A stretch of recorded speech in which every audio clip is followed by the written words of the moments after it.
product and videotape this. Did you start it yet?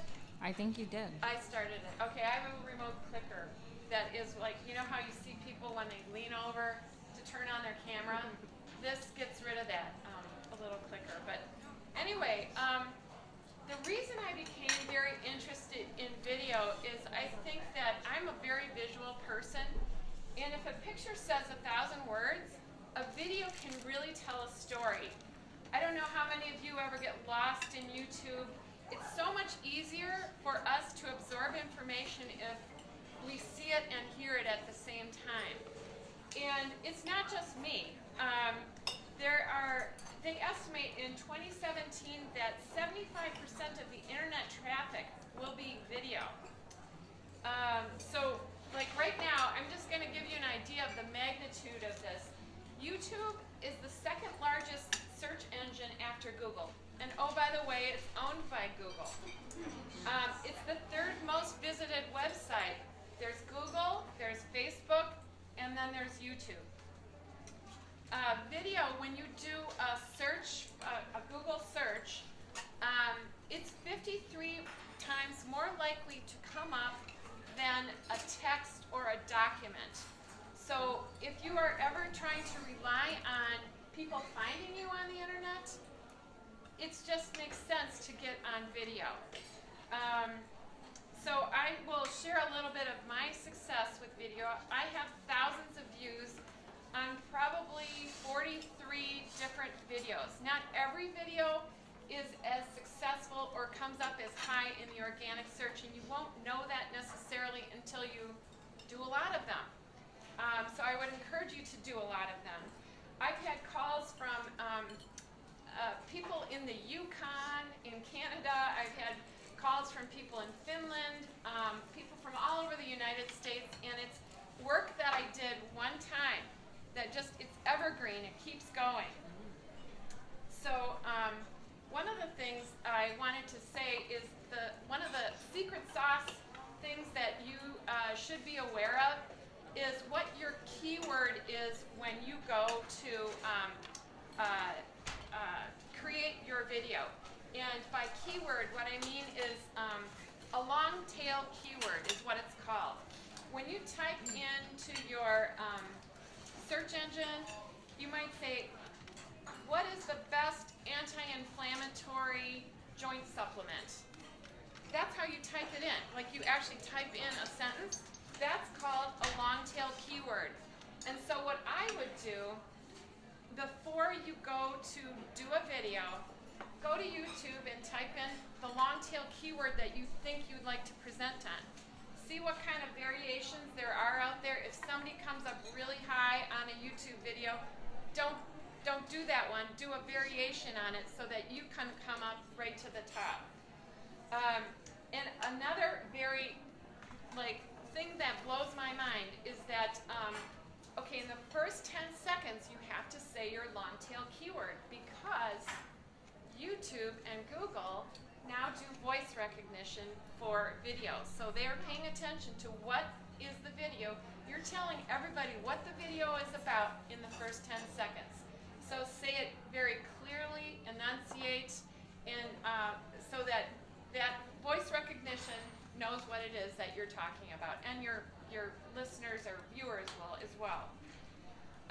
Now, the kind of video I do is not the kind of beautifully produced sort of video that Wanda would do. I am like more seat of the pants, like having a conversation at my desk with people, and sometimes I do testimonials. I'd actually highly encourage you to do as many testimonials as you can, whether you're a realtor, a mortgage broker, a health professional, because it's not you telling people, it's someone else telling people how wonderful you are. And so I love doing testimonials, and actually they're usually very delighted customers that have no problem telling people what a great service you have.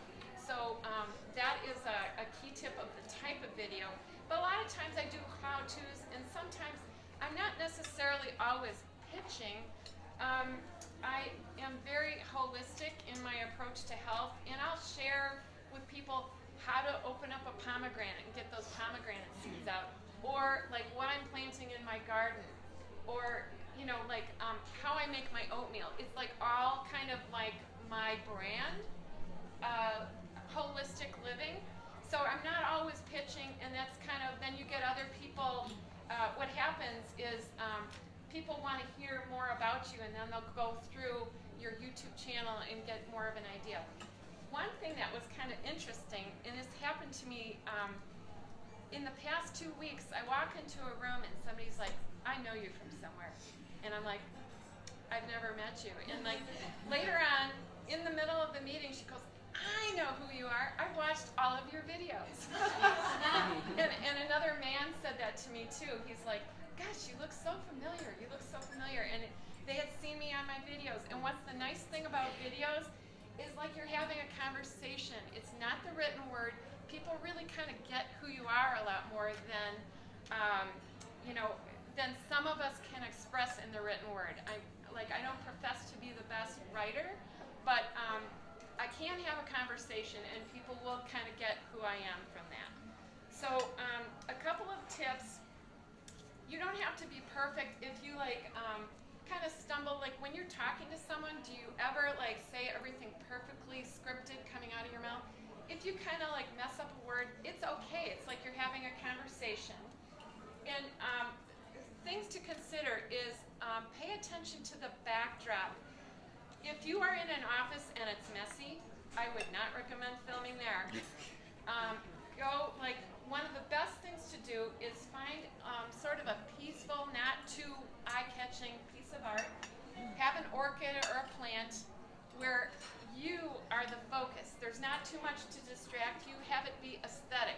Don't go next to a brick wall or a painted masonry thing. That's ugly. Or if you're outside, pick a beautiful backdrop. The other thing is, if you had something that you really wanted to pitch and you're like, oh, I gotta say all this stuff, there's a free online teleprompter where you could have your camera right by your laptop, and it scrolls down whatever speed you want it to, and you can speed it up with your little clicker thing, and just keep going. So if you were nervous about it, I'm kind of more like, I have an outline and then I speak to it, but some people really want to know what they say, and that's kind of a good thing to do when you're practicing. And if you ever go to my YouTube channel, you'll see how I've evolved, because I guess the thing is, I'm not afraid to try stuff. If I screw up a little bit, or maybe the audio wasn't as good or whatever, you can see how I've evolved. But I want to take action. And some of my less than perfect videos get lots of views. And then it causes other people to get lots of views. So I would encourage you, it's just you and your iPhone or Android. You can keep practicing. You don't have to upload them. I just encourage you to just try. The other thing I wanted to tell you a little bit about is Facebook versus YouTube. Okay, so Google owns YouTube, and Facebook is the second most visited website. Now, Facebook realized that when you were posting Google or YouTube links, they were taking you off of their platform, going to YouTube. They want to keep the eyeballs on Facebook.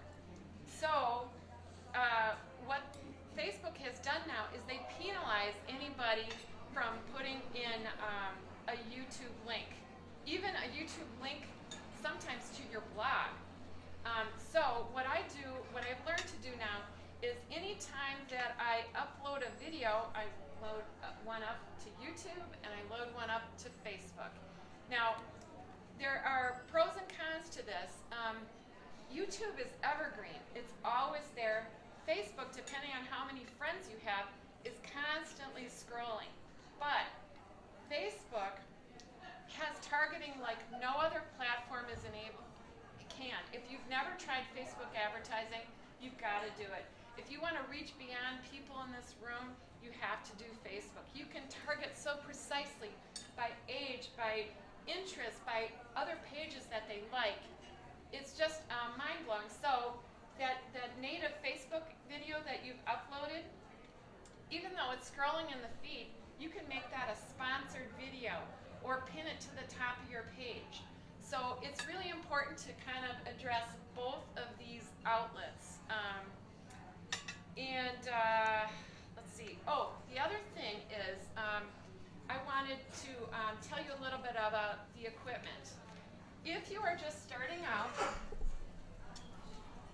and you really don't want to invest much, get a selfie stick. And you can prop it on something so it's not like moving. And people won't see you leaning over because there's this little attachment here that you can click a button down here and start your video. But if you, especially when you have like testimonials, you will want to have, it's easier to have a tripod. I happen to get this tripod for $6 at an estate sale. It's a really nice one.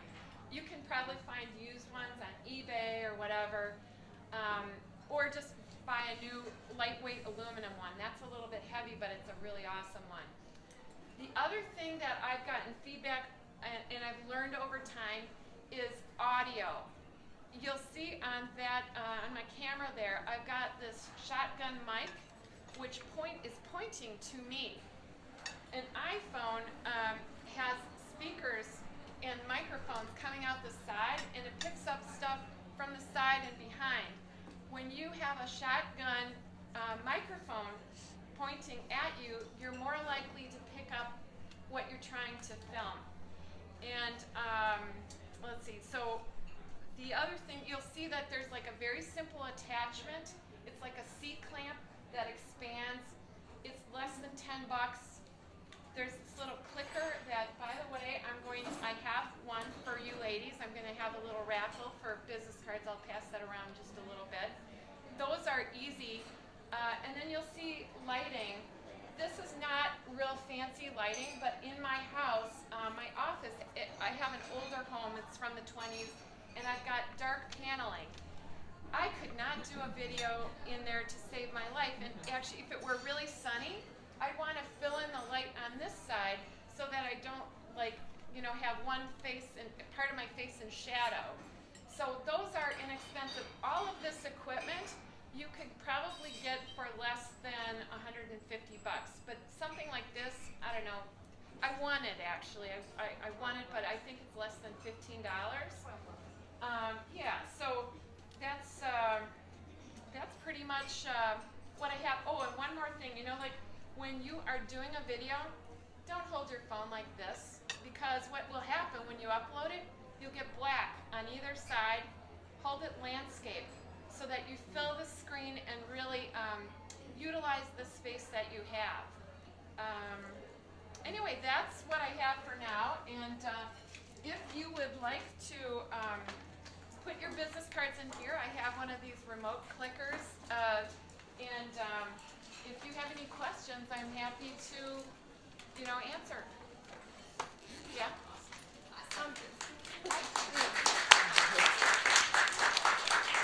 I've seen videos where there is no sound.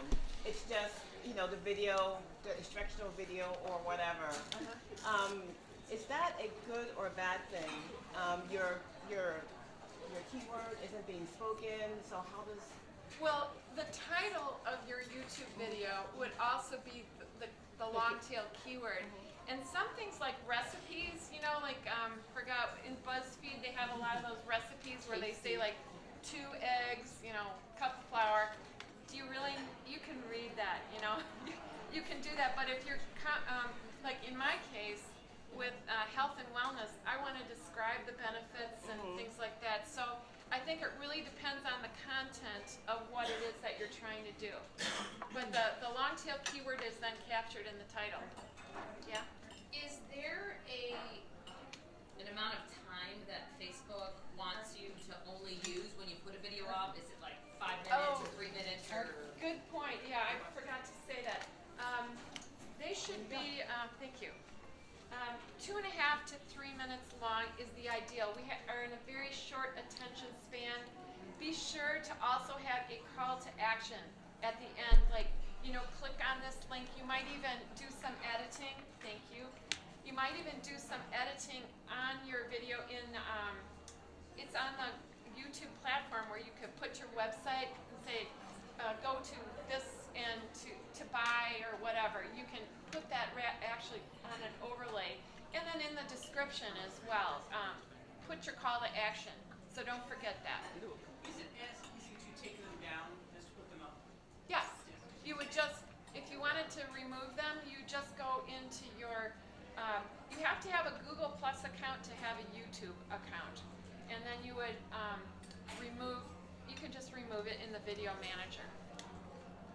So, Do you need a lot of space on your phone to have all the videos? you know what, I have a 64 RAM, and I did check to see how much space I had, but I think this is adequate. This is only a 10-minute thing. I'm going to shut it off.